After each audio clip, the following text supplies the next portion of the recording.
Hello, everyone. Welcome to our virtual youth summit. My name is Gabriela Yeager. I'm the co-founder and programs director of Changemakers, and it is my absolute pleasure to welcome you today to the inaugural panel where we have amazing changemakers who will share with us their experience in what has been very difficult times, unprecedented times in the history of the world, and how they, despite everything, have kept going and have managed to make a difference in their communities. But before we go into introducing our panel and kicking it off, I would like to remind you that this summit for the very first time will be available in Spanish, Portuguese, as well as English. So also, for the very first time, we have in store for you not only panels where you will get to hear stories of these amazing people, but also we have skill building sessions, we have networking sessions, and we have well-being sessions. And before we go into all of that, we have a little surprise for you. One of our change makers, an artist, an influencer, and one of our first inaugural Shawn Mendes Foundation grantees has sent us a little video with music to kick this off. So if I may ask our team to kick off the video to share it with us. Hello, GCM. Welcome to the Virtual Youth Summit 2021. I am super honored and happy to be here. It is my pleasure. I'm a long-term lover and fan and advocate of GCM, a member. And I'm going to play a song for you to welcome you all in, and I hope you enjoy this gorgeous virtual space. And the song I'm going to play for you is called Come Back Home. It's a song about coming back to our roots, really connecting with where we're from, what we're doing, why we're here with the earth, and with a greater reason and purpose for living. So I hope you enjoy.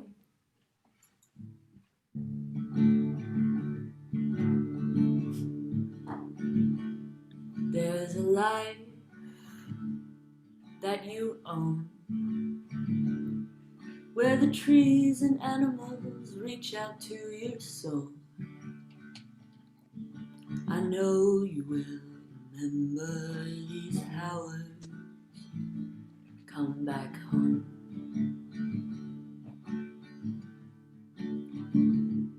There are ways that you know,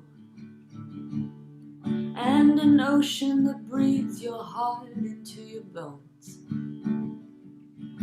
I know we will remember our power. Come back home.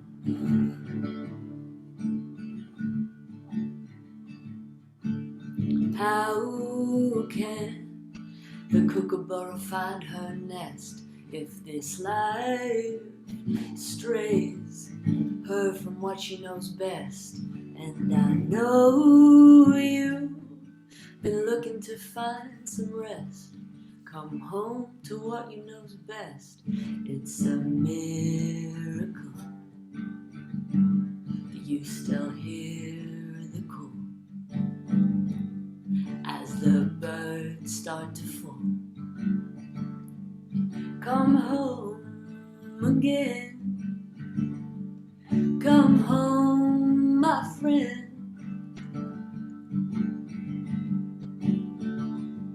There's a life that you know. I can see it in your eyes, this place you made your home. I know you will remember this place I call surrender. The animals who will lead you to your stone.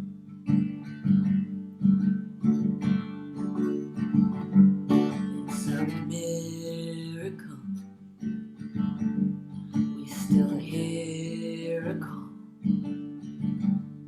as the birds start to fall. Come home again.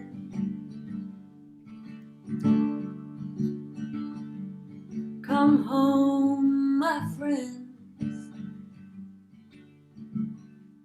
There's a life that you own. I can see it in your eyes, this place you made your home. I know you will remember your power. Come back home.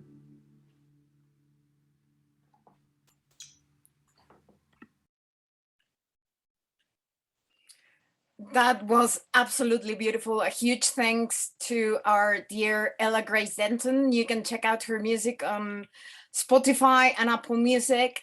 And once again, thank you. And once again, welcome. Just a little bit of instructions. As I mentioned before, this panel is going to be live translated. Así que si son hispanohablantes y quieren escuchar la traducción en español, lo único que tienen que hacer es dar clic en el fondo derecho de su pantalla y seleccionar español y van a empezar a escuchar la traducción en español. Bem-vindos todos e todas. Para ativar a tradução para português, é só clicar na parte baixa direita da tela, clicar português e assim vão ativar a tradução para português. So, once again, welcome to our dear panelists. Thank you so much for being here with us. You, for our audience, as you have been interacting already, we have a chat box. So if you have any questions for our panel, by all means, feel free to use that chat box. We are going to start by hearing out from our panelists who they are, what they do, and a little bit of how they got engaged with Changemakers.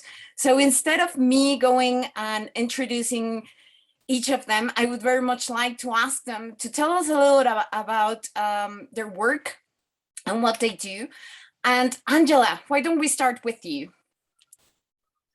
For sure. So thank you so much, Gabi, for the introduction. Thank you so much, everyone who is with us here today. So my name is Angela. I'm coming all the way from North Macedonia. I must tell you that I'm a pretty positive and optimistic person. So in this midst of this pandemic, I've started the nonprofit organization of Enroute, which has a mission to help many more people live more eco-friendly and reduce their carbon footprint so that we can save many more people across the planet and also reduce climate change. And with GCM, I would say that I would never have started if it wasn't for GCM in the first place. So all people that you're seeing here on the stage and behind the stage in the GCM network really believed in me far before I believed in myself. I can say that before starting my work, I was just a high school student who didn't know how to work in an organization, leave alone lead one. So as a low-income student, GCM gave me a scholarship, greatest mentor in life, supported me with grants, so that my idea of Android today has become a reality and already has made some impact. So thank you so much, GCM, for support along the way, and so excited to be here with you today. Thank you so much, Angela, and thank you for your kind words. Agnese, shall we continue with you? Sure. Thank you, Gabriela, and welcome everyone that is joining us from every corner of the world, really. It's a pleasure to be in this panel today together with Angela, Sofia, and Charles. As I told you already, I'm Agnese. I'm Italian originally, but I'm based in London, as you can see from my background. I'm a lawyer, and for almost 10 years, I've been involved in many advocacy projects and campaigns at international level. At the moment, I'm also a UK youth ambassador for the One campaign, and I am the community officer at the Young European Leadership. And with Global Changemakers, everything started last autumn, actually, when I was one of the outreach volunteers for Global Changemakers. And then we tried to find ways to collaborate together because it's such a great community and such a great platform, really, to bring up ideas and create real and sustainable change. And so I've also been one of the main organizers on behalf of the Young European Leadership of GCMX Europe. Thank you so much, Agnese. Charles, shall we continue with you? Absolutely. Hello, good afternoon, everyone, and thank you so much, Gabriela. My name is Charles Palacio, and I'm calling all the way from Nigeria. I think my journey being a global change maker is quite interesting because The first time I know about a Global Changemaker was in 2020, and a particular summit like this. So the first time I heard about a Global Changemaker was the Virtual Youth Summit in 2020, and I had the opportunity to participate. And today, I'm joined as a panelist. So, all right, I work as education development practitioner and edtech innovator in Nigeria. I work with an organization called Aid for Rural Educational Access Initiative. And what we do basically is to promote access to quality education for children in remote, marginalized, or conflict affected community. 2020 has been a great year. 2021 has been a great year, and I look so much forward to sharing a lot about the work I do and how we've been able to continue making impact even at the face of the unprecedented COVID-19 pandemic. Thank you so much once again, Gabriela, and everyone. I look forward to engaging with you today. That's amazing. Thank you so much, Charles. Sofiat, you're next. Of course, Gabby, thank you. Hi, everyone. It's such an honor to be part of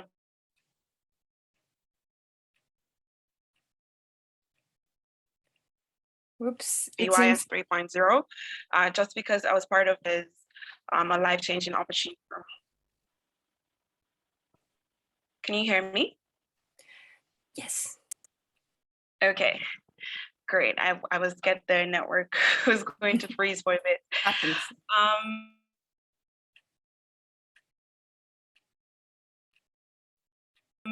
Yeah, so I'm also part of the GCM. I started with the Global Changemakers Mentorship Program, and GCM has continued to support me in terms of starting my change-making project. My story is very similar to that of Angela's, because I never would have also started my project without the support of GCM.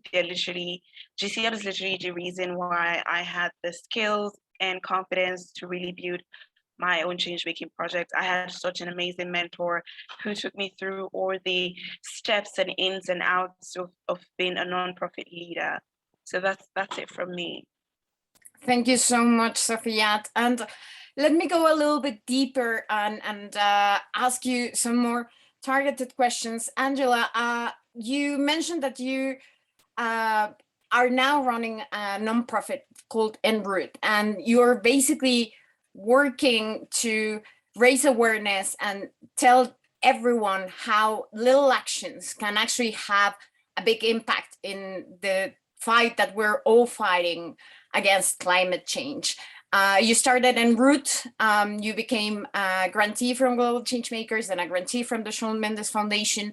But as you mentioned, before all that, you enrolled in the mentorship program. So my first question to you is, why did you decide to go this route? Why did you decide to look for a mentor in developing these ideas?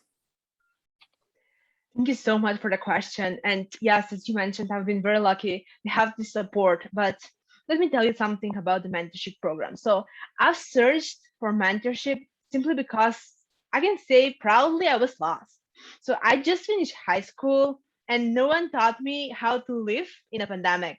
No one taught me how to survive in an ever-changing world rather than thrive in it. You see, as many people, I guess, here in those 2 months, speaking about March, April, when the pandemic hit, I've lost so many things. And I was in a place where I wanted to help, but didn't know how. And trapped in quarantines for a long time. I needed just a way out to meet people, to do something very beautiful for my community, because it was an ever-changing period. I've seen my family, I had doctors in my family, how they were giving their lives out there. So I knew that I wanted to be there, help somewhere, but didn't know how. And that was the GCM mentorship program rebirthed me again from this point of being lost to a change-making journey. So through this mentorship program, I can say proudly that I found myself before I found my work, because the mentorship program supported me to define my values and weaknesses, to find why I'm here, not like a change maker, but as a person, and what I designed to stand up for. I think that really helped me to carve out the concept of En Route I had in my head for a long time. And also here a shout out to my greatest mentor, who really taught me how to be empathetic, how to always put the users in the center, which we have been doing in En Route ever since. But If you ask me why I decided to not only be in the mentorship, but also stay up to date with GCM, it was the people that I've met, because every GCM member is definitely a one of a kind. And even a year has passed, but plenty of them decided to be my ambassadors of my nonprofit organization when we had zero impact, zero resources. Many of them are still my good friends, even though we never met each other.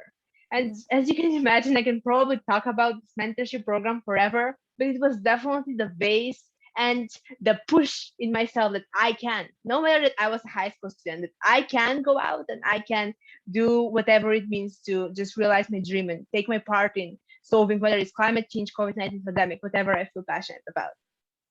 That is amazing. And I'm really sure that many of the audience members can really reflect themselves in this experience and in wanting to do something, feeling a little bit alone, and the need that you have in having a community or having people around you to support you through what's a very difficult journey.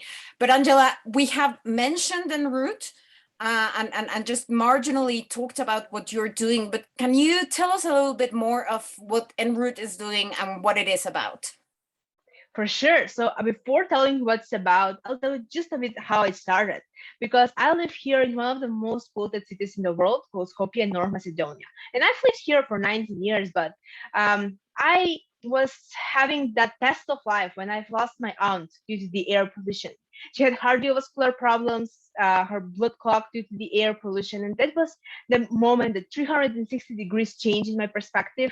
And I said, like, who is causing this air pollution? Where can I find him and kill him and stop everything that he's doing? But I've researched a lot about why is this air pollution taking place. And it was shocking to realize that it was because of me. Basically, I, my fellow citizens, killed my aunt. Because the greatest reason why the air pollution was taking place was neither the industry nor the overpopulation or some basic things we want to blame. It was the fashion, the fast fashion industry, and it was the transport. And that was the moment when it really hit me with a brick on my head. I started going vegetarian. I've started traveling by foot everywhere. But the air was not getting any cleaner because it's not that easy. It's easy to make a mistake. It's not easy to rewind it back. And that was when I started talking to people like, hey, people are dying and you can do something. But every answer that I received was basically, come on, who am I? Like, I don't have money. I don't have time. I don't have resources. I'm not the government. It's their job. And well, yes, government has a role to play. I was just trying to convey how we are very meaningful because at the end of the day, everything is our choice.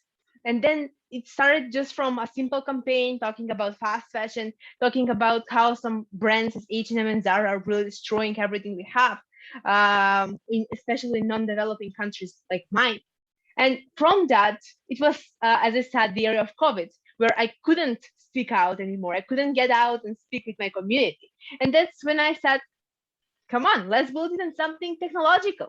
So I decided to turn it and build it into an app and make it digital. So that's how en route, the concept of en route, basically save the world on the go and don't stop. That's why it's called the en route. Basically, the meaning behind it was born. And that was the period when I built the app. And because this COVID pandemic has been a blessing and a curse at the same time, I've intended for this to be just in my hometown, but because it was pandemic and everyone was my hometown through my laptop, we managed to be in touching so many countries and so many people.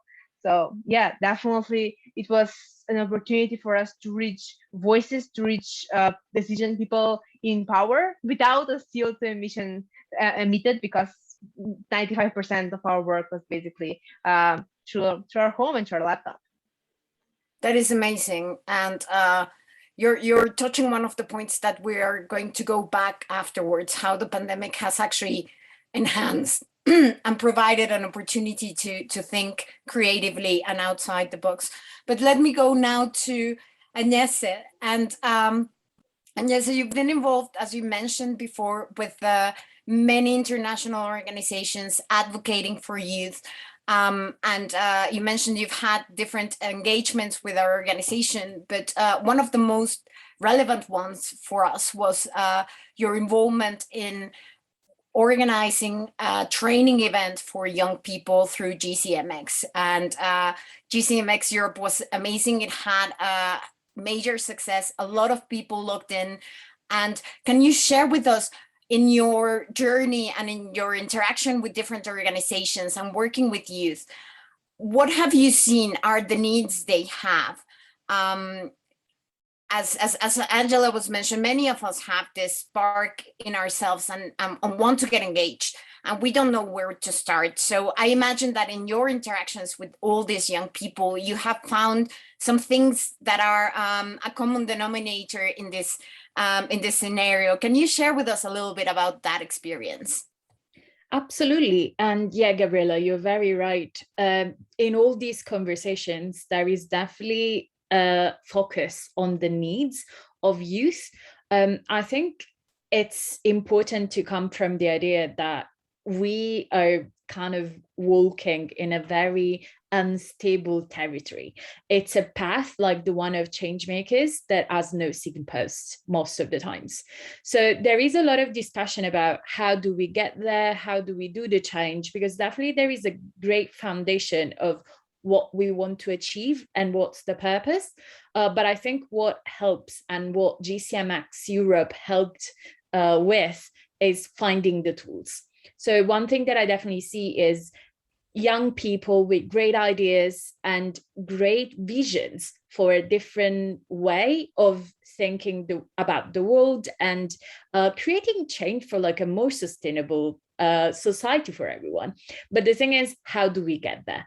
And GCMX Europe, but GCMX in general, is one of those programs that really gives you the tools to do so. So GCMX is basically a program created by Global Changemakers on design thinking and human-centered approach.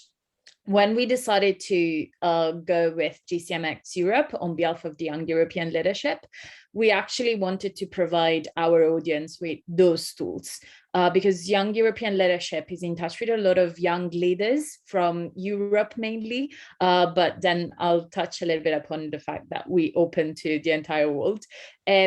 And we discussed a lot about European policies. So for example, the focus for GCMX Europe was the climate deal and the Green Deal of the European Union. The European Union actually made this huge commitment with the Green Deal, but how do we get there? And how can young people contribute to that mission and those goals?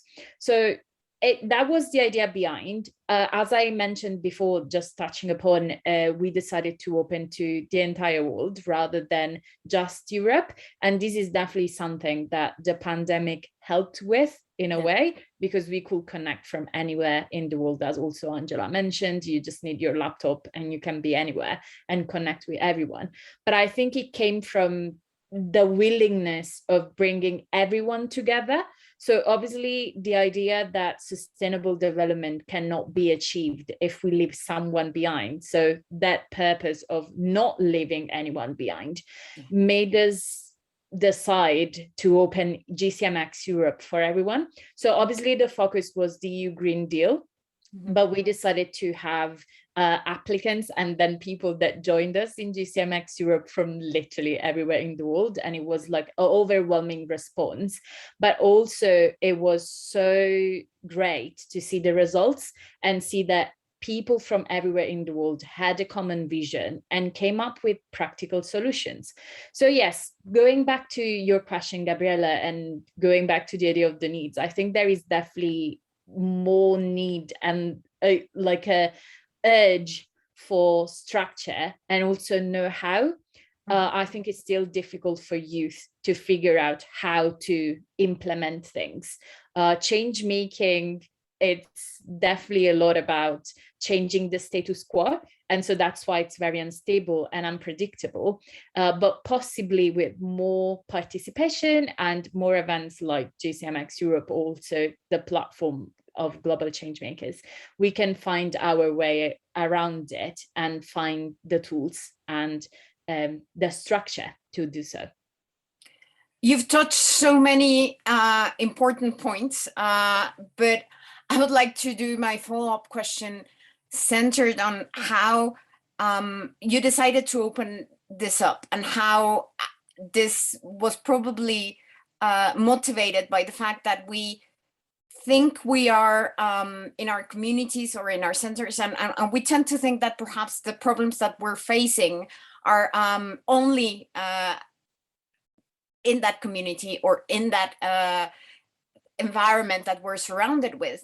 And I can very well imagine how you found through the participation of people internationally that even though the center of the event was talking about European policy, how that affects the world and how interconnected we are.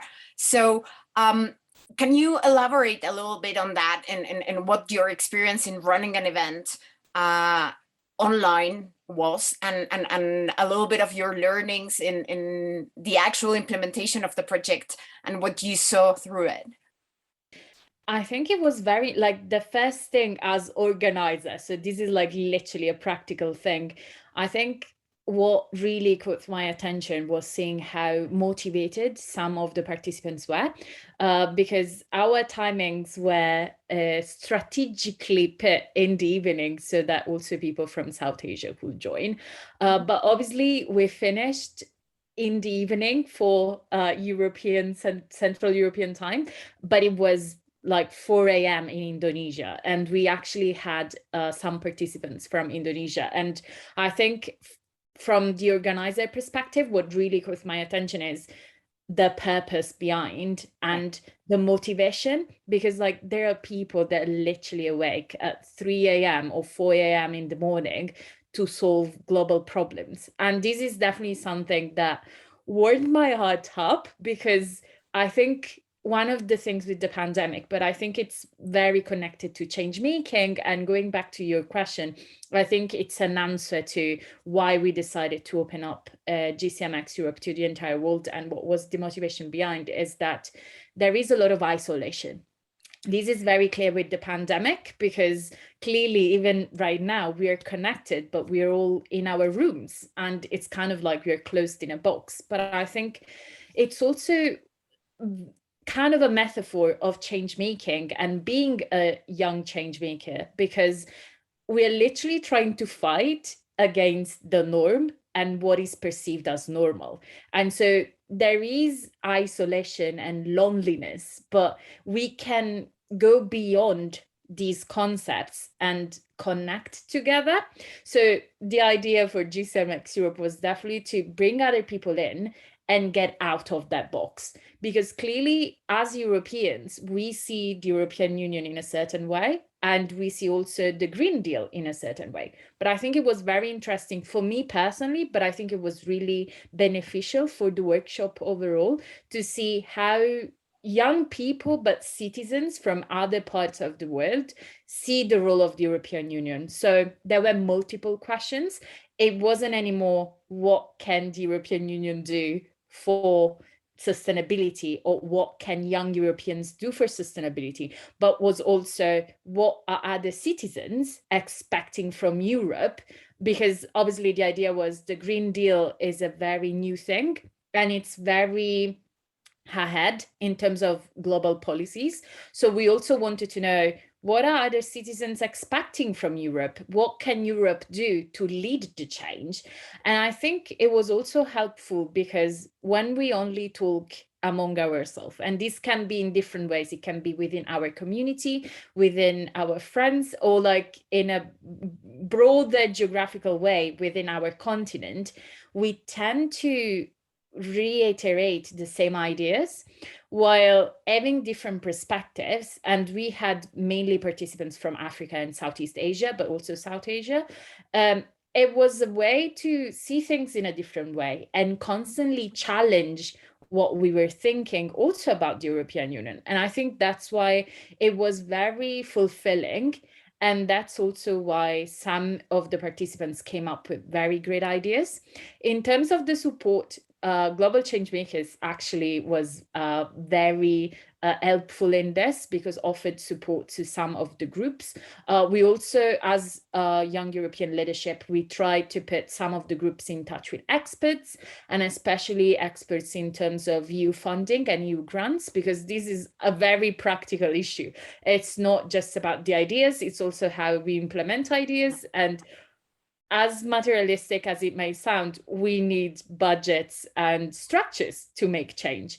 So that's the kind of support that we provided. Clearly, there is room for improvements, but I think personally, one thing that I hope is to keep working on these things and keep providing the tools and the support to make these real things.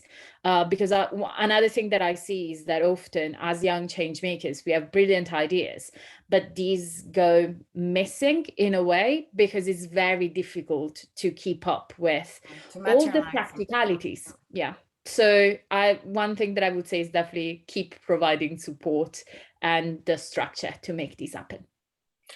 And it's this wasn't rehearsed, but it really tags into my amazing next panelist.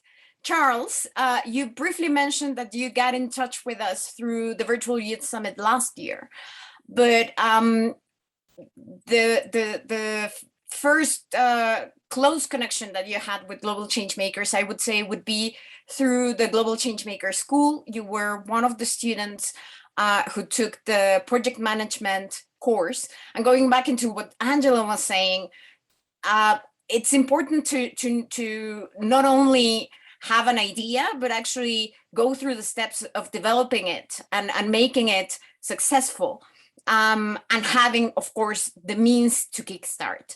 And one of the things that I remember very clearly is when I received your application for DigiLearns, which was a project that GCM supported, I was marveled, astounded, and incredibly humbled to see how someone so young came up with such an innovative project from basically your room, and that is having such an amazing impact and really bringing a life-changing situation for so many young people and so many children actually in rural communities in Nigeria. So Charles, can you share with the audience what your project is about and what you're doing? Thank you so much, Gabby. I'm so humbled by your words. I would always say that they quite motivate me a lot. So thank you so much once again. So basically, DigiLearns is Nigeria's first adaptive learning solution that provides access to contextually relevant and government-approved educational content for children in remote and marginalized communities. So to address the question of how did that idea came to be, right, I think I would like to mention 3 or 4 things basically, right? And the first one will be the responsibility for change, all right? So COVID-19 actually brought a very big disruption to the global education system. Schools were closed and children were at home not learning. But fortunately, somehow, a lot of government agencies and international donors came up with projects designed to provide education, probably via remote or virtual learning opportunity. But unfortunately, there are so many children in rural communities that do not have access to digital tools or skills. So I think that has caused some sort of digital divide, all right? So the COVID-19 actually brought some sort of digital divide, the gap between those that have access and can use digital tools and those that could not, all right? So I think the first part for me was the responsibility for change to bridge that digital divide gap and to ensure that children, regardless of their socioeconomic status or regardless of, their location or their gender, they still have access to educational content and learning could continue for them despite school closure. So the first thing for me was the responsibility for change, that something must be done, definitely. And the second thing I would like to mention is what I call idea translocation, all right, and context sensitivity. So that there's something I've learned in my 3 years of working in development sector and particularly in promoting education. So ideas are happily universal. There are things happening everywhere around the world. So I've met someone in Dubai, I think about 2018 or 2019 in our education forum that runs something similar to DigiLearns. So it's called NSI Education, right? So when COVID-19 came, my team and I was trying to strategize that, okay, how can we develop a solution that will promote a quality learning experience for children in marginalized community. And the idea came to my mind. But one thing that should be very unique is the context appropriateness of that particular idea. So we began to look at how can we contextualize this to fit the situation or the contextual reality of children in Nigeria that do not have access to smartphones, to computer, or to internet, however, and some could actually access internet, but the cost was to be a barrier to promote access to education, and we be able to bridge all these gaps. So we came about, the innovation of units leveraging USSD and SMS technology, and that's quite simple. So you dial a code and you can have access to educational content. So the first thing I mentioned is responsibility for change, and the second thing I mentioned is idea translocation and context sensitivity application. Then I think the third thing I would like to mention is resilience. So at the phase of the pandemic, I think one thing that stood out for myself and my team is that resilience, the ability to go back and think innovatively, that what can be done to ensure that we do not get kicked off by the uncertainty by the pandemic. It's I think for my lifetime, I think this is the first pandemic I'm experiencing, right? So that ability to go back to the table to ensure that we do not give up despite the uncertain times. That I think that resilience was actually one thing that stood out for us. And the last thing I would like to mention is that we had a very firm teamwork around what we are doing during the COVID-19 pandemic. So I strongly believe that as young people and professionals that work in development space, or regardless of where you work actually, it's important to strive to be the best for the team and not the best in the team. Right? I would like to put that into context. When you work, the goal of your work should be to promote your team, not actually to promote yourself. However, in the process of actually promoting your team, you might stand out and get some recognition. But I think for me, the whole idea was really trying to be the best for the team and not the best in the team. So being the best for the team will eradicate and kick out competition. You just want to ensure that your team is thinking innovatively and you're bringing good ideas to the team. So I think those are the four things that stood out for me during the COVID-19 pandemic, and how my team and I were able to design Nigeria's first adaptive learning solution that leverage artificial intelligence and USSD and SMS technology to promote access to education opportunities for children in rural communities.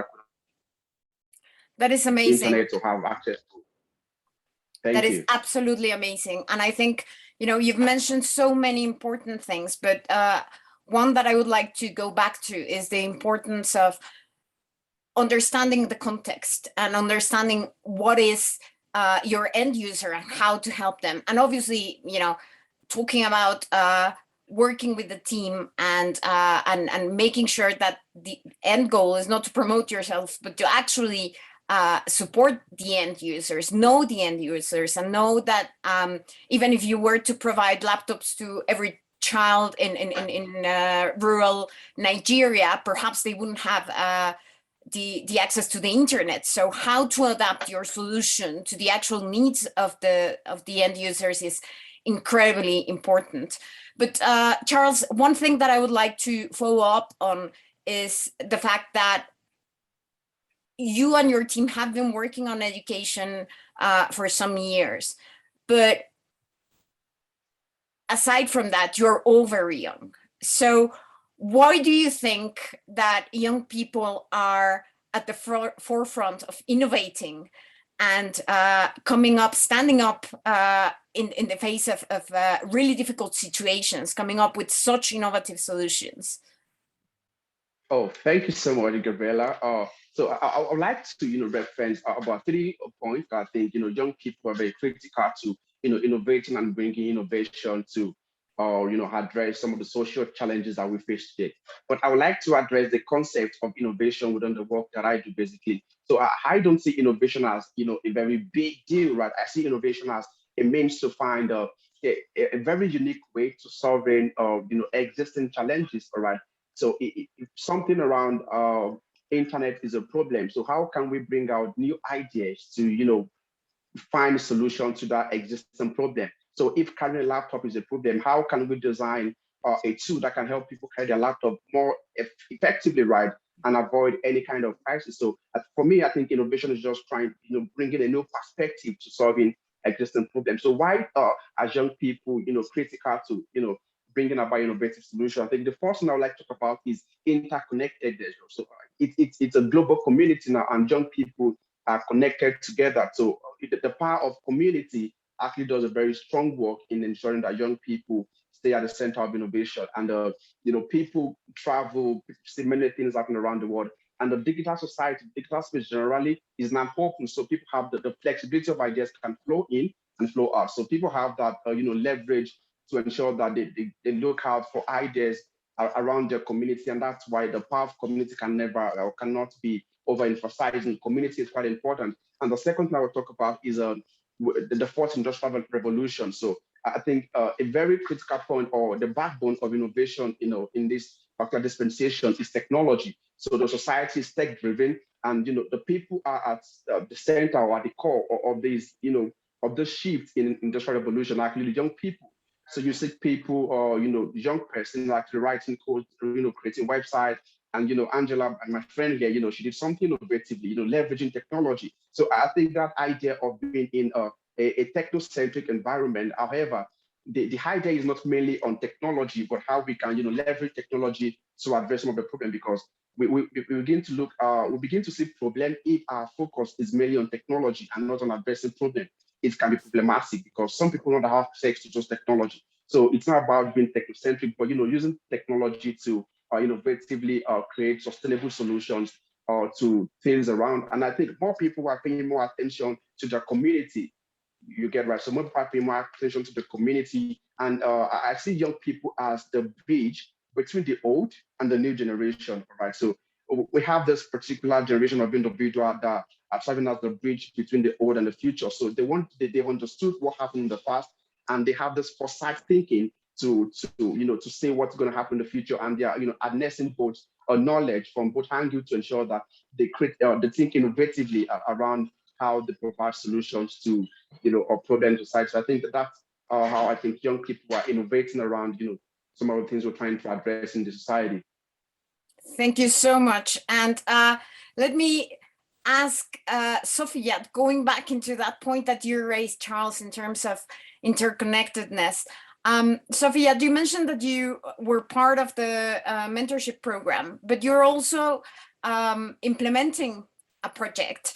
And one of the things that I love the most about your story is how you met someone from literally the other end of the world and started an amazing project bringing STEM education to girls in two different worlds, or what would seem like two different worlds. In your particular case in Nigeria, and you had a partner in El Salvador. Can you tell us about what it is like to have your partner at the other end of the world, solving or trying to solve or addressing a very important issue that is present in both of your communities? Can you talk us a little bit about that journey? Of course, Gabby, thank you so much for that question. It really is, one of my favorite things ever is how I was able to collaborate with Maria, who is also part of the GCM community. So Maria and I are both students at the Global Changemakers School. We took the project management course, and she reached out to me on LinkedIn and spoke about how she was running a project called Conquer, and she wanted to expand and visit more communities that needed that help. Now, of course, the very first conversation that I had with Maria, I expressed to her how I was also going through the course and through the mentorship program, because I was very passionate about ensuring that people from marginalized communities, just like Charles said, have access to STEM education.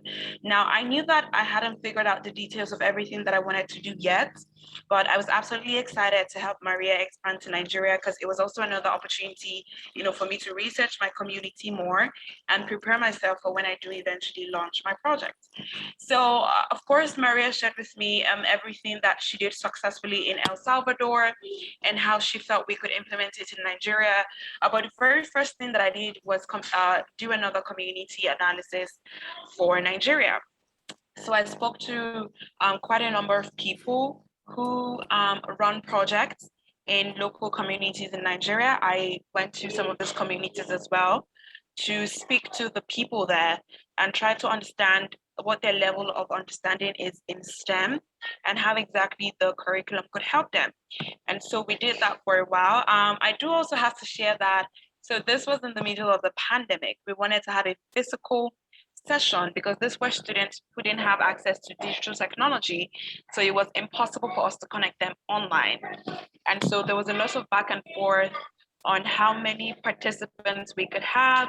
And, also if we were going to have permission to even gather the students to teach them. We overcame that problem. I work in here reporting back to her, and then another problem started. I don't know if you guys are very familiar with the news in Nigeria at that time, but we had the NSARS protests. So NSARS started, and as a young person who is very passionate about my country, passionate about supporting its young people, and passionate about ensuring that things work for us, I wanted to be fully immersed in this protest. It was the first time in my life that I had seen Nigerians come together to take a stand against injustice like that. People haven't poured out into the street like that in ages, in years, not even in my parents' lifetime.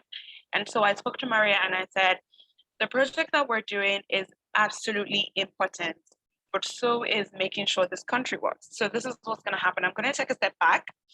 I'm not abandoning the project. And I do have to be honest, she probably felt some type of way at that time because it did look like, oh, are you leaving? Are you going to do this? But I said, look, this is pretty important. I'm going to be out on the streets day in, day out in ensuring that our voices are heard and the government does what needs to be done. And that went on for about a week, 2 weeks, until things went sideways. And then we went on another curfew. It wasn't a lockdown this time. It was a curfew that arose from the protest. It got very violent, and so the government shut down the country. And I went back to her and I said, well, the country is shut down again, but I do understand the importance of this project and we're still going to move forward with it, right? And we eventually were able to run that project.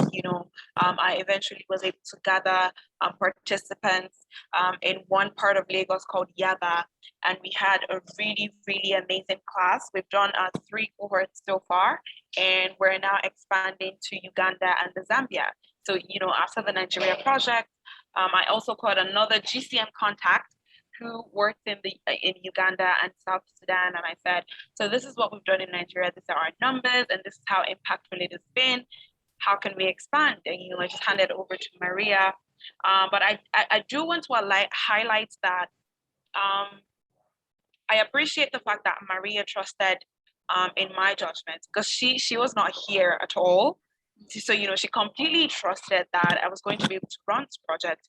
And even when other important things arised, we faced a lot of setbacks, right? It was COVID, it was the government, it was protests, it was NSAIDs. But, she just trusted that at the end of the day, we're going to be able to do this and do this successfully and do it so well. And she trusted also in my ability to deliver. So I didn't know the curriculum beforehand. She just shipped the product. She shipped the kits and trusted that I was going to be able to teach those classes. And I did that for about 5 weeks, back and forth and back and forth. And we had a really great session. So many of the girls that we thought, were also very much interested in STEM, which was also another thing that I made sure of. Initially, we were going to have a class that was mixed, but I made sure that 70% of participants were girls, because even in that community, the girls were stepping back for the boys, right? We didn't even make it gender specific, but they were already stepping back. They were already saying things like, oh, we're not very great. I'm sure the boys would do well. They said it in the local language, but I picked up on that and I said, you know what? I want majority of girls, and I only want 1 boy in each smaller teams. So with the cohort, we had smaller teams that the students were working in. And I'm really very grateful for that partnership, because that really helped me to understand even what I wanted to do in the STEM space. It helped me to reshape the curriculum that I was building for my project as well, and the curriculum that I am building for the government, which is one key thing that I'm also working on, is policy making, changing the policy around STEM education in the country. So that single partnership alone helped me to achieve all of that. I wasn't ready to do my project, but I was very much ready to assist Maria in her own and step forward with that. And we did really great with it. So many things to unwrap there. I think one that I would like to focus on is the fact that projects are not linear. We can all plan everything from A to Z, and things are going to happen. Things are going to go wrong, and you need to adjust. And I think this is such an important thing to to share with our audience. You kind of partner up with someone in the other end of the world, not knowing each other personally, building a trust that online, and implementing something in different contexts and different realities. And once you had your plan, everything just went its own way. How and it wasn't just the pandemic. So what can you share with our audience in terms of that, of being resilient, of understanding the fact that it is vital, it is really important to have a plan, to have a thought process through what you're going to do, but always be able to adjust to the reality. Mm-hmm. Of course, Gabby, that's like a really important point that I hoped I was able to emphasize through my speech earlier. So we had a plan, yes, but there were external factors that we couldn't control. But that wasn't going to derail our plans. It might have taken us longer to finish the project. It might have taken us more resources, more time, but in the end, we had that plan, that we're going to impact these students, and we're going to do this across 3 different communities. And we did that at the end of the day, even with the protests, even with the pandemic, even though at some point, even I wasn't feeling too well. So I got sick, and I remember having to go to class sick, but we had that plan. And even in implementing my personal project too, it was something that I learned. So I started my project early this year, and I had a launch event, where I wanted people to sort of key into the mission, and I wanted that launch event to spring off as a campaign. So I started that campaign on that very day of the launch. My internet completely packed up. It wasn't working, so I couldn't even join a launch event that I had been planning for 6 months. I wasn't a part of it. And you can just imagine how crazy I felt that day, right? I tried to switch networks, nothing was working. I had, my head bent. I was crying so much because I just didn't know what was going on. But the good thing is that I had a plan. The launch event went on perfectly without me. Without you. I had a host. I had somebody else who was going to give my speech. If I wasn't going to be able to give my speech, I had it written down. I had it shared with my team, which is one thing. Again, teamwork really makes the dream work, right? So my team was totally on board with everything that was going on. So even when I got logged off, the person who was working behind the scenes jumped on immediately and took care of things. And even though the launch event, I wasn't able to join, I didn't know anything that went on. I didn't know if people liked it. I felt so bad, and I said, I'm not doing this anymore, right? I tried to do this one thing, it didn't work. I'm going to take a step back. I already had a plan for how the project was going to span out across the year. So even when I stepped back, things kept on going, right? Partners were reaching out for the first project. We had already started speaking to the government, so they were reaching out to give us confirmation for location and participants. So even when I wanted to give up, it was like I had already created a plan that was going to work with or without me. It may have been better with me, but it was a plan that was going to go on anyway. So it didn't matter how I was feeling at that point. It was like, I have created this plan to impact this amount of people, and that's what's going to happen even if I take a step back, right? So it's really important for us all to know that things would happen along the way, which is really what that experience working with Maria taught me. I may have fallen sick, something else might have just happened that would have derailed everything. So it was really important for me to always think of alternatives, think of the risks involved in running a project. It's not always going to be straightforward, like you said, Gabby. It's not always going to be linear, especially with running a social impact project. I mean, even with the business, it's not always going to be linear, but the risks risks involved with running a social impact project are more, right? If you want to work with the government might just say no to you at any time. Somebody might promise you funds and it just wouldn't come through, which is also another thing. Is like we also had a fundraiser. The launch was supposed to be / a fundraiser. And because of how it felt, I just thought maybe we're not going to be able to raise enough funds. But I already had other alternatives in the works. I had already reached out to the Kofi Annan Foundation, and we got a seed grant from that. And we're even still able to raise the funds, for that project. So even if we're not able to do the fundraiser, we had the Kofi Annan to work with, and that's what we're working with through the year, right? So it's not always going to be XYZ like you have put it in your book, but as long as you make room for alternatives, you think of the risks, and even when those risks come, some of them you wouldn't plan for, but hey, the end goal is what you should have in mind. This is what I want to achieve with this project. This is what we're working towards. So even if I don't like the situation, if the situation needs to change, it needs to change. If I need to change the plans, it needs to change, as long as I'm making this impact at the end of the day. That's it. So many important points, and I think indeed, plan, have a backup solution, do a good risk assessment, be open to the fact that regardless, whatever you do, things are going to go their way. But again, to what Charles mentioned before, rely on a team. It's not about you, it's about the end goal, and have that always present. Find the support that you need, whether it's within your own team, within your own community, or as Angela was sharing at the beginning, reach out to other organizations, as we touched upon with Agnes. Find the resources that are out there. They're probably not as widely available as we would all want, but we're fighting for that. We're working on that. I just want to remind our audience that you can, I've seen you interact, but if you have particular questions to any of the members of our audience, by all means, do use that tool to interact with us.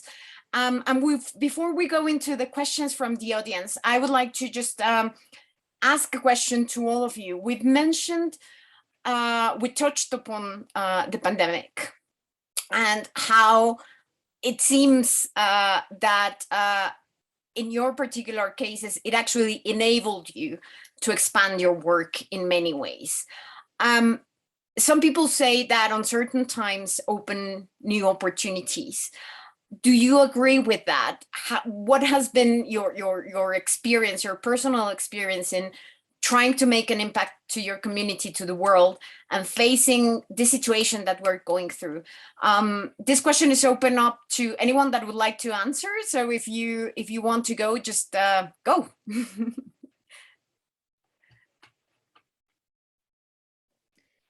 Yeah, I'd like to answer that on the experience of GCMX Europe. I think, as I mentioned before, it was great that we did it online, because it gave us the chance to have participants from outside Europe.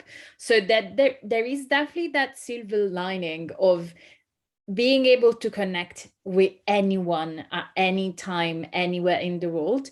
But I also think there is like something to flag that we need to keep in mind for that human-centered approach, because otherwise we lose completely the connection with the communities. And it's that we're talking now, but we need to find a way to go back to the communities and check with them, because obviously there is an opportunity, and it's a great, incredible opportunity of connecting with anyone. And so basically all our possibilities multiply, but then at the same time we still need to be grounded in our communities, because otherwise we come up with ideas that are great but are not effective for the needs of beneficiaries but society in general.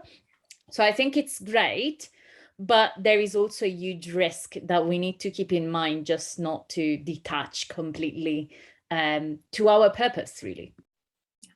Absolutely. Charles, I saw that you also wanted to answer it.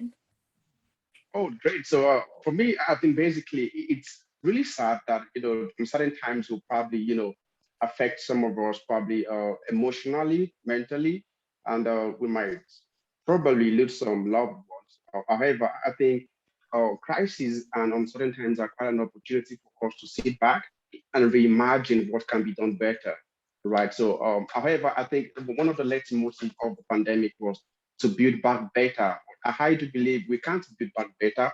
We could only, we can build forward better. So there is no need of building back better, but we can actually build forward better. So for me, I think really uncertain times and uncertainty are opportunity for us to steer or, circle and look at what we can do better to move forward. So we might have some sort of, mental, emotional challenges, but however, I think the key word that still emerge in the face of that is that resilience, that ability to, hold firm and, regardless of the circumstance, still have a strong mind of, that passionate or, mindset of, creating or changing society. So for me, sometimes are really quite a great blessing because it was an eye opener for the work I do really, because I do believe sometimes, sometimes ago that, technology would always create a barrier, in promoting access to education because some are left behind, marginalized, don't have access to technology. But I think the COVID-19 pandemic and the disruption to the education system actually gave me, shifted my perspective towards the use of technology. So for me, I would say I totally agree that, it could be a blessing and a blessing in disguise, or, it could be something we can, sit down to innovate from to ensure that we create, solutions going forward.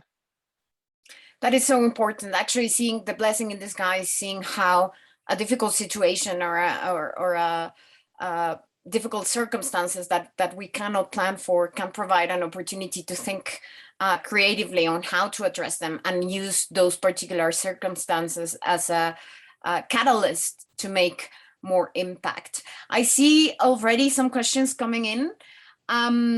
So to all of the panelists, what makes the implementation of a project difficult? We've touched upon a few of them, but if anyone would like to go further into answering this question. I can go here up next. I just want to say, something related to the previous question, that in terms of like Albert Einstein, one quote that lead me through this uncertain time, that in terms of every crisis, there rises an opportunity. And I can say that, first of all, we had some times where we were locked out of everything that was normal and accessible to us. So that's why I think the COVID pandemic gave us a time to think and reflect. And that was a time when most of our projects started. We realized, because we were very busy, we were constantly going on and off. So that was the time when we had to sit and reflect on what's wrong. And now going on to the second question, what makes implementing a project difficult? Well, I can say that every job that you're taking in your life will be difficult, like getting a degree, even finishing up high school, because I just finished high school previous year. Everything has its own certain difficulty. But I just want to say that we are always thinking, what if I fail? What if I fail, and how will my neighbors see that? How will, I don't know, someone else see? We don't think about how, if we fail, we fail. That's it. But we think what others say on our failure. And here what I want to say is just get up and do what you're passionate about and fall in love with the problem you're solving, not the solution, because sometimes we know to love our solution so much so that we can say like, is this or nothing else? But when we see that doesn't work, maybe we can tweak it a little bit so that it is again solving that particular problem, but just in a different way. And also, we are tending to be focused on challenges and say like, I will lose time for this. This won't get me any benefits or profits or whatever it is. When I started Android personally, I had no idea how to code. So I was like learning how to code and doing it at the same time. An year passed and I'm doing it nearly every day. And because that is something that really inspired me, and whatever happened, I would just continue to do it, because I know it's cliche, but miracles happen really when you start and never give up. Just start in your own room, start with whatever you have, and don't wait for $1 million grant to start off. Because if we wait for everything to come, we will never start. Like, miracles don't happen like overnight. They happen when we work and work and work, like every single day, even when sometimes when there is like thousands of people in a room listening to us, but sometimes when there is only one.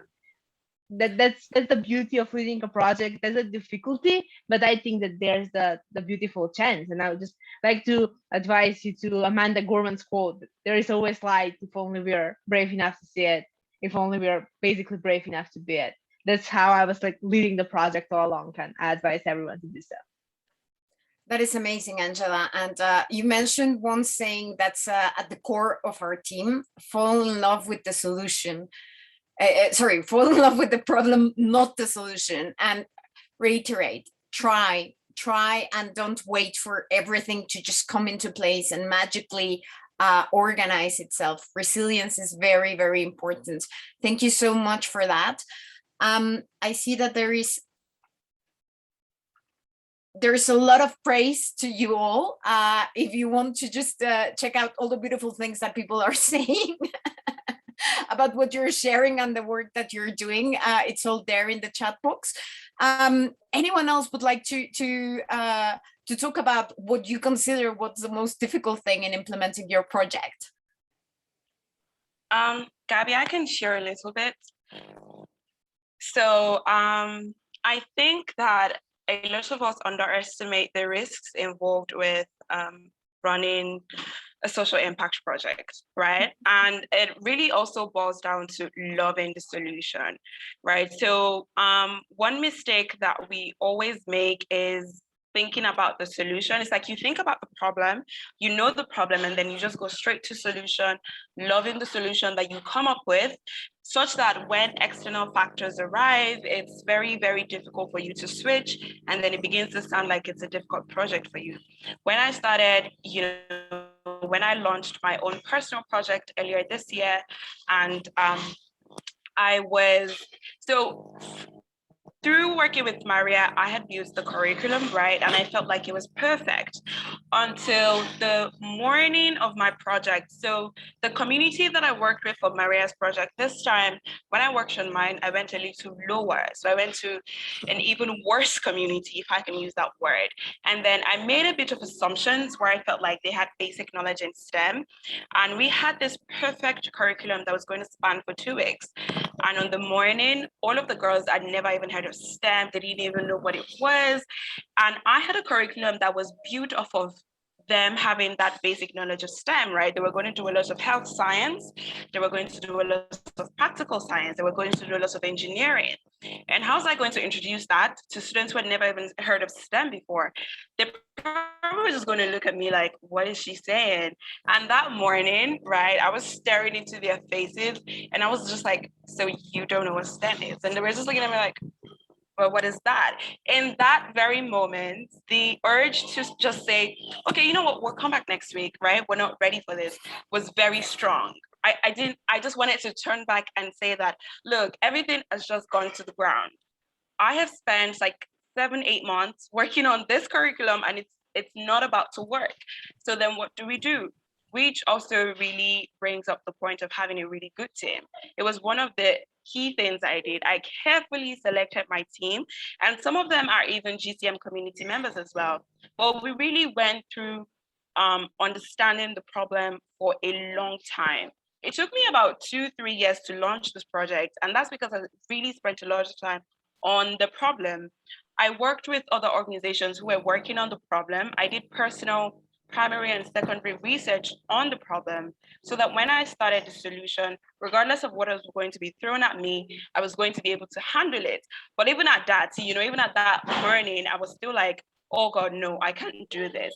And then the team was like, hey, you know what? Just you're really good with doing 5-minute presentations. So do an introductory presentation into STEM, throw it up while we're doing some icebreakers, and let's have that. And that was what we did. So that really could have been a very difficult situation for anybody, but it really just boils down to really understanding your problem and not being in love with your solution. Knowing that you would plan for risks, but some risks you will not plan for, so you do have to be prepared for them. And also having a very great team, having people who are working with you such that when something goes sideways, you are not quitting along with your team. You have people who can keep you accountable. You have people. Having a very diverse team really, really pays. Having people who have strong who are just really great at different things, right? Not just a team who everybody is great at the same team, right? So one person is very good with this, one person is very good with that. I mean, I had somebody who was good with icebreakers. I can throw up a really good presentation in 5 minutes. So I went behind the scenes to do that, and the other person went to the front and was doing that, right? So, and we were only able to mitigate that problem because we had planned and we had our impact ahead of us. We knew what we're looking towards. So even if we're going to change the curriculum at that minute, we're still going to be able to achieve our intended impact, and we're still going to be able to measure that impact. So even if we're changing the curriculum, it wasn't totally disrupting what we had set out to do. We're still going to achieve impact because we understood the problem and we knew that designing a new curriculum is still going to be a solution to that problem. So it wasn't exactly a problem. I mean, well, putting a curriculum together in 5 minutes is a problem, but hey, we still did it and we had success. So just make sure you build a great team, right? Make sure you plan for the risks, but just know there's some risks you wouldn't plan for, but still try to mitigate that. And love your problem, not your solution. Your solution can change at any point in time. Exactly. Be very flexible and ready to adapt to the changing situations. We're coming up to the end of our panel. I just want to ask each of you to go very quickly, 30 seconds if you can, your final wrap up, your advice to the audience, if you have any, or any other closing remarks that you have. Let us start with Agnese. I think it's don't give up and like focus on the purpose. I think it's very similar to what you, Gabriela, but also what Sophia reminded of, being in love with the problem, not with the solution. I think because we are really navigating uncertain times and uncertain spheres, we really need to ground ourselves with, why are we doing this? So what's our purpose? And let's hope that that idea leads us to actually create change. Exactly, and it's a journey, so it's not something that happens overnight. Charles, would you want to go next? Absolutely. Thank you so much. A lot has been said already, right? But I think I would like to lead with this particular belief of mine that's framed the work that I do. And that's always starts with people. You will always need them, right? Either at the center of what you design or in your team, always start with people. You always need them. That your design thinking should be human-centered, or your work ethics should be human-centered. Your team, your collaboration with your team should be human-centered. So always start with people because you will always need them at every point in time, regardless of what you're working on, regardless of the space you're working on. Put people at the center of, what you're doing, community, create a community of, people, like-minded people around yourself. And yeah, we kind of talk about don't give up here, because keep the focus at the front of you. And yeah, definitely, you navigate through the tough time. And yes, I was going to talk about, someone asked a question about innovative, on how to create innovations around ideas. So I was going to mention that GCM has quite a number of toolkits. There is a design thinking toolkit. You can access that and ensure that you start with the empathy, you define what you want to do, you ideate, you do the prototype, then you test. There are a lot of materials outside that you can navigate through to ensure that you bring about innovation, efficient, cost effective, and you'll be good to go. Thank you. Absolutely, yeah. Human-centered design is so very important, and thank you, Charles, for reminding us about that toolkit and the fact that innovation, it is a process, so it's important to go through it. Angela. Thank you so much, everyone, for everything that has been mentioned. So for me, a short recap is sometimes things don't work out as we planned. Sometimes they work so much better than we have planned. I know a person have told me, I wish your plans never come true. I wish you realize something that you never dreamed of. Just go outside and do without, I'm not saying don't plan, but don't plan extensively so you're like basically lost in the graph. Sometimes leap into what's happening for you, because for me, when I've started a year ago, I would never have imagined that I would be the first Macedonian who made something that we have made this year. So just leap forward, trust in this universe because it's magical, and never give up. Never give up. That is the core. Absolutely. Thank you. I think that's at the core of everything. Never give up. Trust yourself, trust your dreams, and surround yourself with people that believe in what you're doing. Sophia, would you like to go next? Of course, thanks, Gabby. It's really just always know your why, regardless of where you are, where you end up. It would keep you going. Because when things get very difficult, what kept me was I knew why I started. So even when I couldn't do my projects when I wanted to do it, and Maria's projects came on board, it still fits with my why. So I went ahead with it. So always knowing your why, always knowing why you want to do something. Why are you a change maker? Why do you want to do this project? Why do you want to have a BSc? Why do I want to? Whatever it is, always identify your why. That really keeps you in check for when things get difficult, because things would get difficult. So when it does get difficult, having your why would really always keep you grounded. This is why I want to do this. So regardless of how difficult it gets, I'm going to do it. And someone did ask to connect with every one of us. So I know Angela has a LinkedIn that is really just her name. So do I. So you can send a message on LinkedIn. My email is also available on my LinkedIn profile. I'm absolutely open to answering any more questions because I know that the panel time is short and we're already over time. And so if anyone else has, that questions, collaborations, that's one thing about me. I'm always super open to collaborations, working with people. And of course, COVID has shown us that regardless of where you are, you can work with anyone. Absolutely. Thank you so much. And yes, I see that you already shared your LinkedIn as you did, Angela. If Charles and Sophia would like to do so, by all means, otherwise you can search them by name. I would like to send you a very warm thank you, a virtual hug. It has been a pleasure to host this panel with you all. This is just the beginning to the audience. So now I would like to invite my dearest Jasmine from the Changemakers team, who is going to wrap it up and tell us what's next. Thank you all. That's it from me. See you soon. Enjoy the event. Thank you, Gabby. Thank you to all of our wonderful panelists. I've really enjoyed the discussion and I learned so much from your experience. Thank you so much for coming and sharing it with us. I have some quick reminders and announcements for participants. So first, our next session starts in about 25 minutes and we have in English a masterclass on calming body and mind to follow the theme of the event on resilience as well. And we have one in Portuguese on resilience and motivation. So both of them happen at the same time in about 25 minutes. So if you want to go grab some water, get a stretch and come back to join the next session with us.